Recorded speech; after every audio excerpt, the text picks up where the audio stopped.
Bienvenidos a Fuera de Plano, un podcast de historias con historia.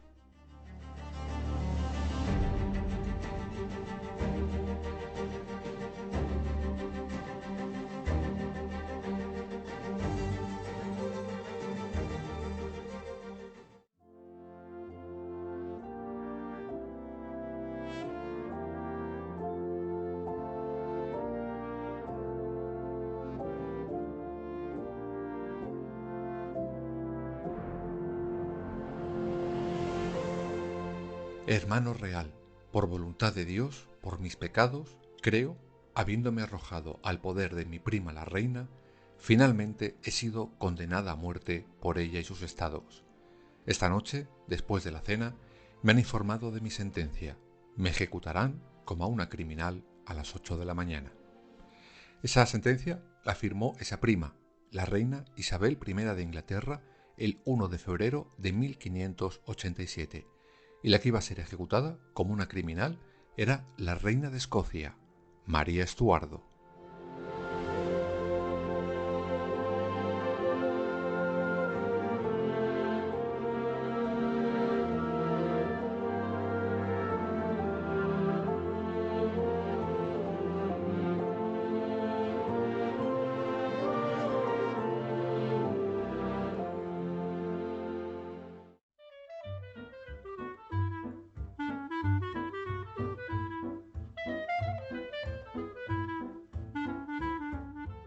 Antes de llegar a ese trágico final, vamos a viajar unos cuantos años antes, concretamente al 8 de diciembre de 1542.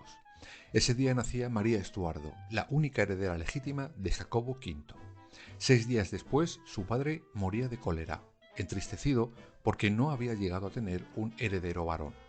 A los 9 meses del nacimiento de María, es nombrada reina de Escocia, con su regente correspondiente, pues como imaginaréis, un bebé a los 9 meses, por muy regio que sea, no da para más que llevar chupete y poquito más. El destino de María siempre fue prematuro. Reina a los 9 meses y prometida al poco de cumplir el año de edad. ¿Y por qué se prometía antes de saber hablar? Pues básicamente por un intento por parte del rey inglés de unificar su trono con el de Escocia. Por eso acuerdan el matrimonio entre Eduardo, único hijo varón del inglés, con María Estuardo.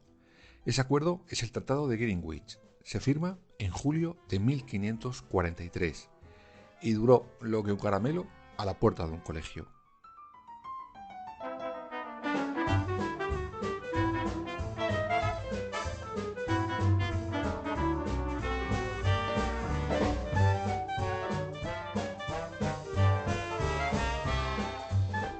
El Parlamento de Escocia rechaza ese acuerdo en diciembre del mismo año. ¿Pero por qué? Pues por dos razones. La primera, porque Enrique VIII quería que María Estuardo viviera en la corte inglesa hasta que fuera mayor de edad para la boda.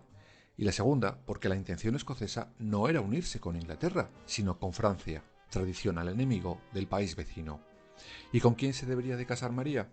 Pues con el delfín de Francia, el príncipe heredero Francisco II, hijo del rey francés Enrique II. Y con apenas 6 años, María Estuardo se marcha a París. Parece ser que ahora la condición que antes el Parlamento escocés no quería aceptar de Inglaterra, si la decían los franceses, no importaba.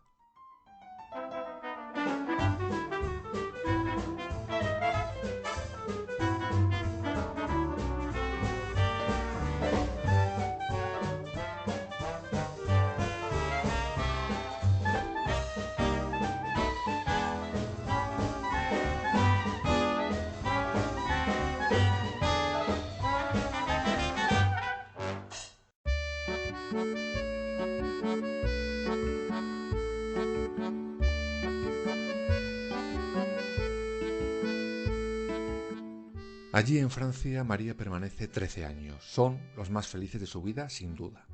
El francés y el escocés serán sus lenguas habituales desde entonces. A los 10 años de llegar, María y Francisco se casan. Y en 1559 suben al trono, pues muere su suegro y rey de Francia. Aunque la felicidad de nuestra protagonista durará poco. Apenas un año después, su marido muere. Algunos dicen que envenenado por sus enemigos. La reina, viuda ya a los 18 años, regresará a Escocia, dejando el trono francés en manos de su cuñado Carlos IX. Cuando regresa a su tierra, esta ha cambiado mucho. Se encuentra en plenos conflictos religiosos entre católicos y protestantes.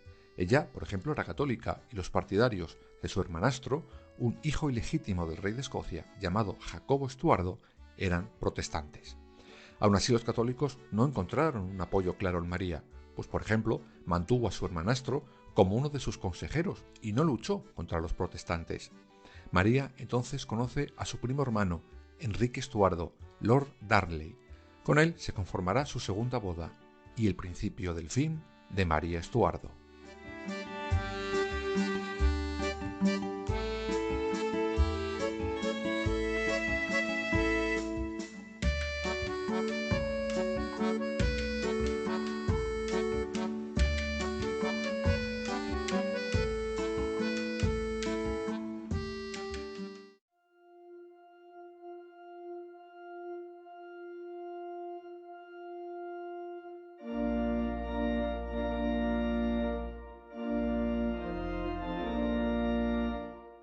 Ambos eran nietos de Margarita Tudor, hermana de Enrique VIII. Él era alto, apuesto, buen mozo, como dirían algunos, y ella cayó encandilada. La boda se celebra el 29 de julio de 1565, pero ni comieron perdices, ni mucho menos fueron felices. El primer gran problema que encuentra la pareja viene de su vecina, de la reina Isabel I de Inglaterra. Como ya contamos en su momento, Isabel era hija de Enrique VIII y Ana Bolena, pero Ana, cuando es decapitada, la quitan los títulos de reina y de todo lo que a su antiguo esposo se le iba ocurriendo. Por tanto, para muchos, Isabel no era heredera legítima al trono, pues su padre la había apartado al apartar a su madre, y a la cabeza de la misma, claro.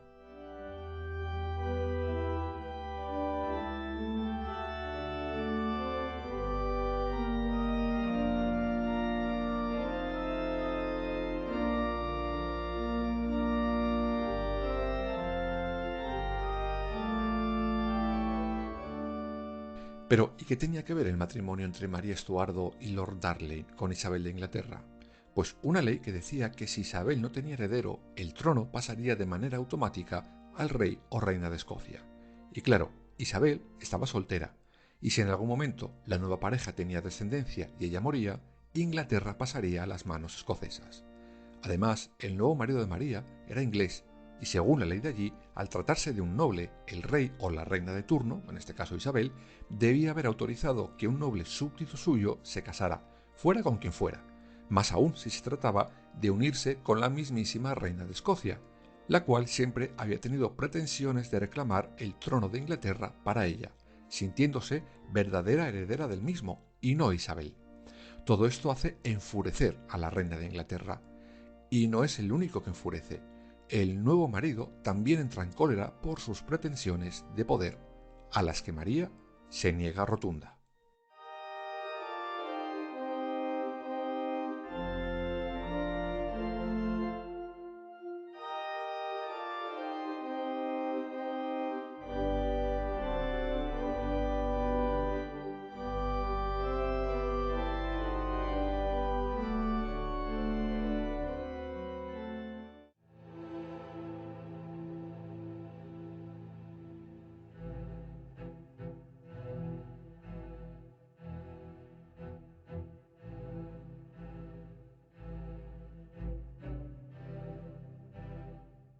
Lord Darnley pretendía lo que se llamaba corona matrimonial, es decir, tener el derecho a llevar él solo la corona de rey de Escocia si éste sobrevivía a su no tan querida mujer, María Estuardo.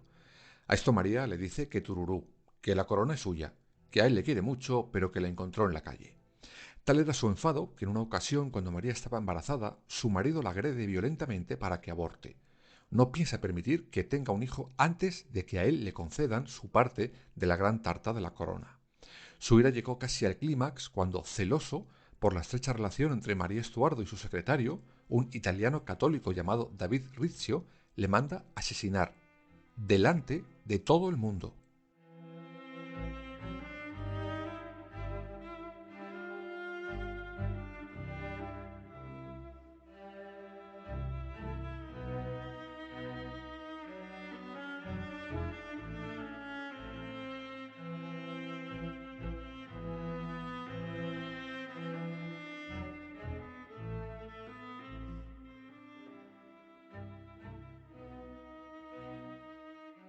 Todo sucede durante una cena en un palacio de Edimburgo.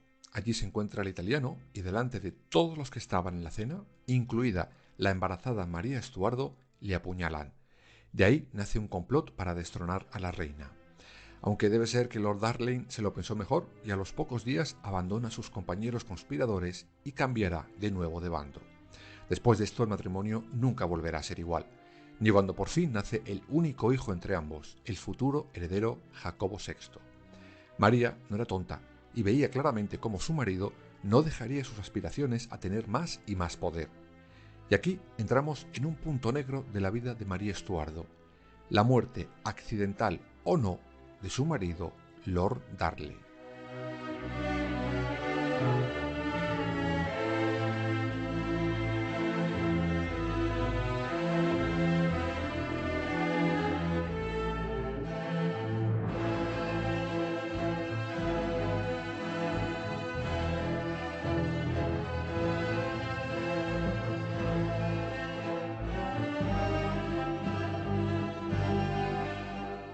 María Estuardo estaba hasta el mismísimo gorro de su marido y sobrevolaba la idea de un divorcio imitando a sus vecinos los ingleses.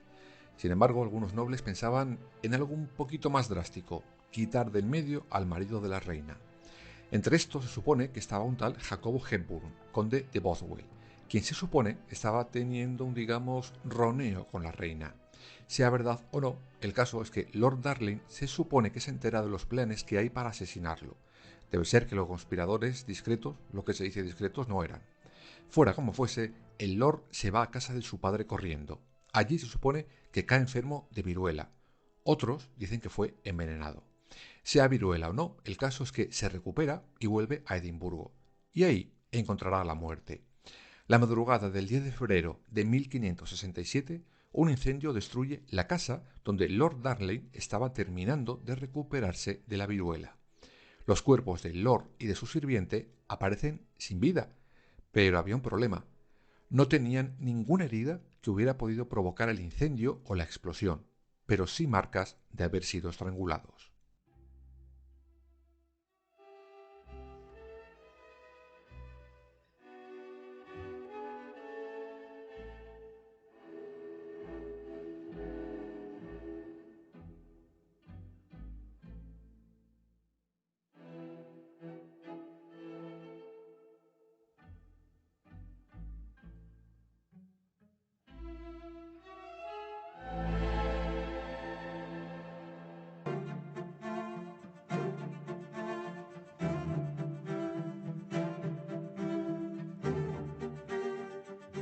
La vida de María Estuardo empezaría a hundirse por momentos, pues si se pensaba que su segundo marido era malo, el tercero fue de campeonato.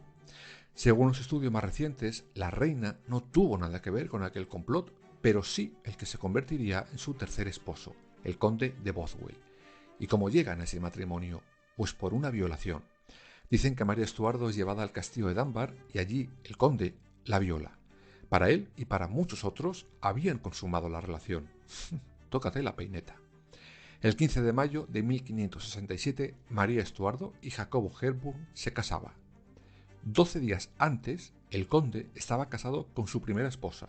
Se divorcian, pero a ojos de los católicos, evidentemente, eso no valía de nada. Aún así, este nuevo matrimonio, más que forzado, no sirvió de nada para parar el motín de los nobles contra María Estuardo.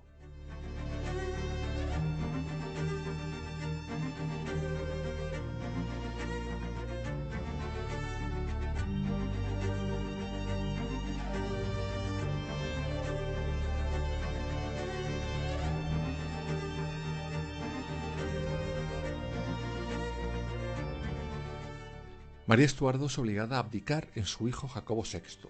La reina huye disfrazada de la bandera hacia Inglaterra. Allí, ilusa de ella, piensa que su prima Isabel I la va a echar una mano. A ver, han asesinado a su marido, dicen que ella estaba involucrada, la han violado para casarse y encima la han encarcelado y obligada a abdicar. Ilusa ella, pues su prima, en vez de ayudarla, decide abrir una investigación sobre el hacer de María Estuardo y el asesinato de su marido, Lord Darnley. María se opone a ser juzgada, pues dice ser una reina piadosa. Mientras, en Escocia estalla una guerra civil entre su hijo y su hermanastro.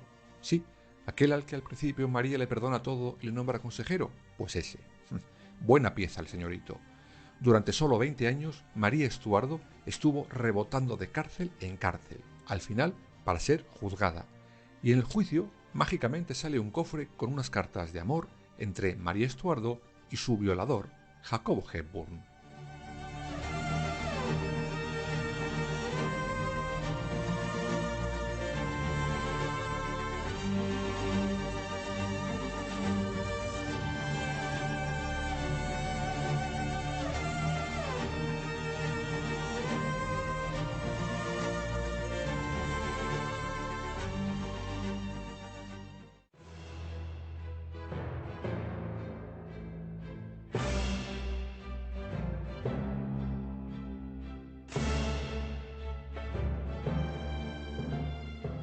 En todas ellas se supone que se ve que hay un acuerdo matrimonial entre ambos, y eso un mes antes del atentado que acabará con la vida del segundo esposo de María Estuardo. En ellas además se ve a María como una mujer sugerente, pasional, seductora de su amante. Curiosamente, estas cartas, este cofre, solo sale a la luz cuando Isabel I juzga a su prima. ¿Y sabéis quién las encuentra? Casualmente también Jacobo Estuardo, sí, el hermanastro de María Estuardo. Raro, ¿no? En esas cartas la reina jamás firma con su nombre, algo que siempre hacía en cualquier cosa que escribiera. Además hay cartas que se cortan de manera abrupta, de repente, y ninguna de ellas está dirigida a nadie en especial. Según los expertos, los enemigos de María cogieron partes de cartas que sí había escrito y habían hecho un collage. Todo para que su prima Isabel I de Inglaterra pudiera juzgar, condenar y sentenciar a María Estuardo. Y vaya si lo lograron.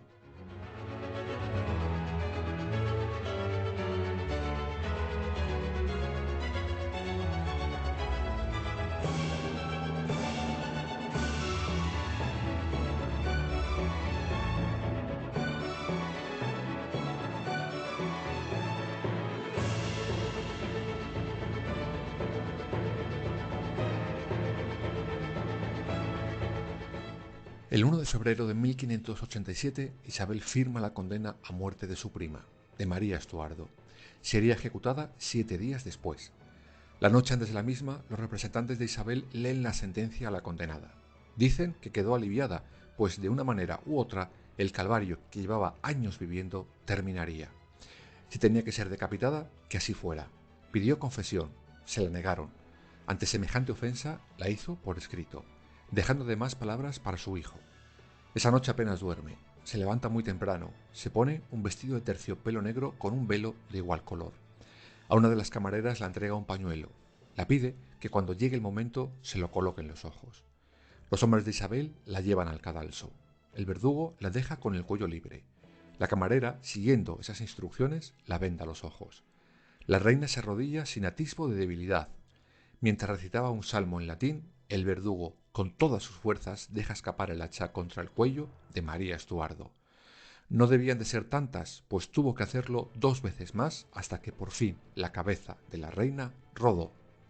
El verdugo recoge la cabeza, la enseña en alto, la arranca la cofia dejando a la vista el pelo gris de la reina de apenas 45 años. María Estuardo ya era historia.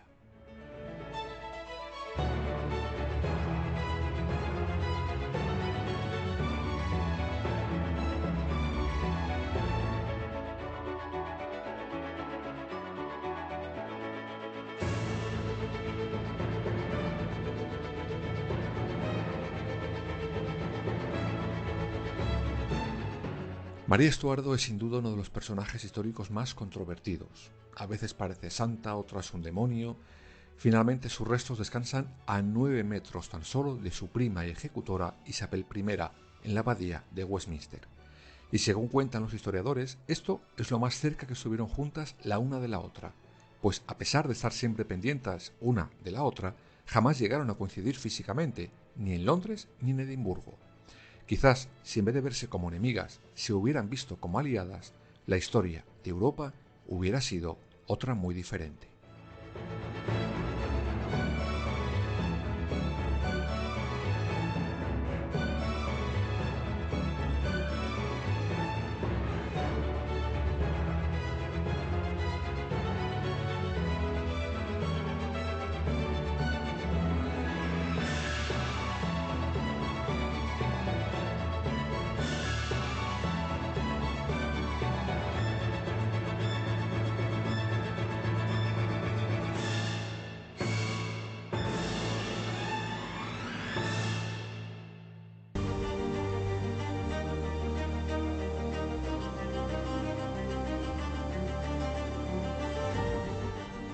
Fuera de Plano. Suscríbete en las principales plataformas y síguenos en nuestras redes sociales, Instagram, Twitter y Facebook. Fuera _de plano.